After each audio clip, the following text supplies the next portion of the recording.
as a transport development private brand.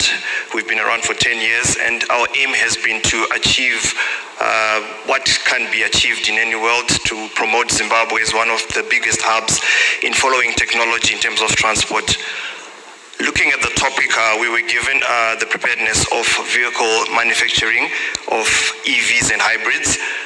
We have put up strategic plans and timelines. Fortunately, we've been doing this since 2016. We've been looking at electric vehicles and hybrids. And this year we managed to join the ZERA framework policy, which are some of the things that they have highlighted we've been actually doing. Today also marks the day World EV Day has been launched worldwide. And to tell you this, we are one of the only African countries to participate in this, which has been launched today. It's going to be held yearly on the 9th of September. And secondly, we have a demo vehicle also that we've been using for the past year, and I would like to say having an electric vehicle is the best and ideal here in Zimbabwe. Our climate is good, and looking at our problem with electricity, you won't face that much. As what Mr. Zambani said, he said we need to use renewable energy. So since we've been promoting the use of electric vehicles, we've also promoted the use of solar to charge the vehicles. So when you buy the car, we actually come to install the solar system for free for you to charge your car. So basically, you'll be driving for free. And the other thing is we are also planning by June 2021 to have trained technicians who can actually assemble, repair, and look at these vehicles.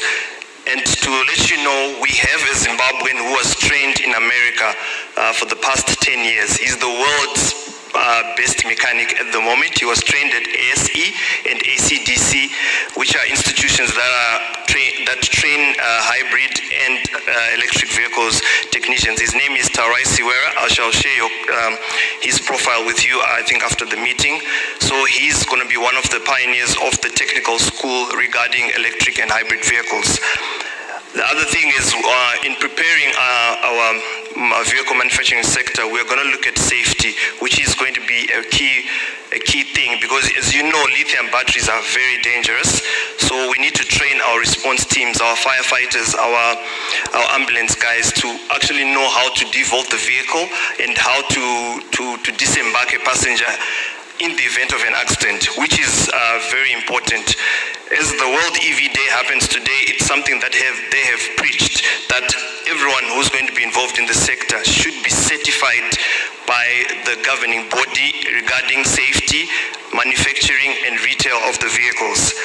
In terms of retail, at the moment in Zimbabwe, ourselves, we've imported 25 electric cars that are on the road since 2016.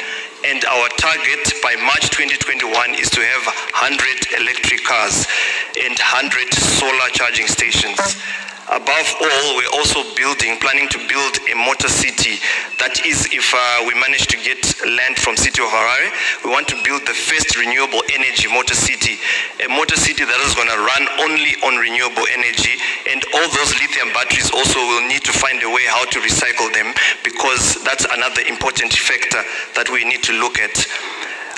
With great news, I need to inform you that by end of this year, there will be a company called BYD Zimbabwe that's going to be bringing in electric buses, electric trucks. We're also going to be one of their official retailers, selling the buses, the electric trucks, the electric forklifts, and passenger vehicles. We've also been in contact with Peugeot France in terms of opening up an assembly line here in Zimbabwe, which they were very keen in, because they are now moving to electric and hybrid vehicles. With that said, I would like to also inform you that Kenya at the moment will be assembling electric vehicles starting next year. Ethiopia also will be assembling electric vehicles under the Hyundai brand. So hopefully, if all goes well, if the framework policy is released soon, we'll be able to bring in Peugeot as an assembly line, and I hope the government will give us enough support as a private sector. As I can say now, the market is very ahead, in which I indicated when we had the last meeting at the framework policy. The market is very much ahead. There's been demand for these vehicles. Judging that we had an issue with fuel availability, a lot of people lost of productive time.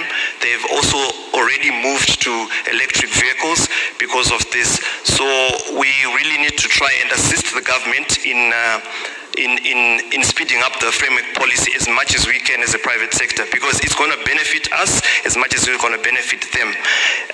I'm happy that Mr. Mafukidze said by the next time we meet, we should have tangible results. These targets we've set, we actually want to make sure that we exceed them by June 2021. In the first 6 months of 2021, we should have trained at least 150 technicians. By June 2020, and also we need to have and make sure that we have 100 vehicles already on the road. In terms of, I think Mr. Zambani mentioned about the number plates. It's something that we've also been pushing. Besides the framework, we also need to work along with the framework policy, but we've also been trying to push because we've had customers bringing in vehicles. I think by end of November, we'll have about 60 of electric vehicles. Currently, we have 20 in transit from Japan and about 20 in transit from the UK. So that making a total number of 40 already that are going to be on the road.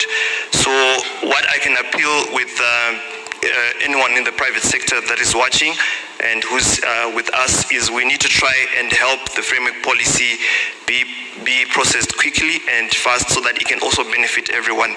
In terms of incentives, we have been offering personal incentives to our buyers, such as free solar packages, and then we've also launched what we call an EV card, whereby you won't need to pay for toll fees. That card will be loaded with toll fees, and then we've partnered up with an insurance broker. They're actually insuring those electric vehicles, because the base of an electric vehicle is the lithium batteries. The body doesn't really matter. So whatever happens to the vehicle, you need to buy a new battery. So we've got an insurance company that has come in to say, look, we are ready and keen to be on the market. In terms of banks, we've spoken to CABS and Stanbic. We're still in the process of speaking to them to actually offer financing, because the vehicles are quite expensive. And ZIMRA hasn't been quite favorable in terms of duties, because the vehicle itself, before duty, is looking at about $10,000 to $12,000. And duty, they're charging around 40%, in which we really understand with how our country is at the moment. Duty is an important factor, important foreign currency that they can use. So I hope in the long run, when the framework policy is released, it'll be affordable to buy these vehicles. And lastly, I'll go back to the Motor City. It's something we really want to emphasize, because we'll be one of the first in Africa, probably globally, to have a renewable energy, an industry that's going to run on renewable energy.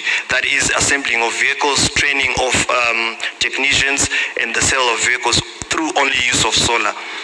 Thank you very much for this opportunity. Wow, Mr. Kutama, can I say this is trailblazing, and I think these guys deserve another round of applause. And from my impression, you're probably maybe 10 steps ahead of our policymakers and pushing them to their limits, and I'm sure you agree with me. We have people like him pushing. I wish all the other organizations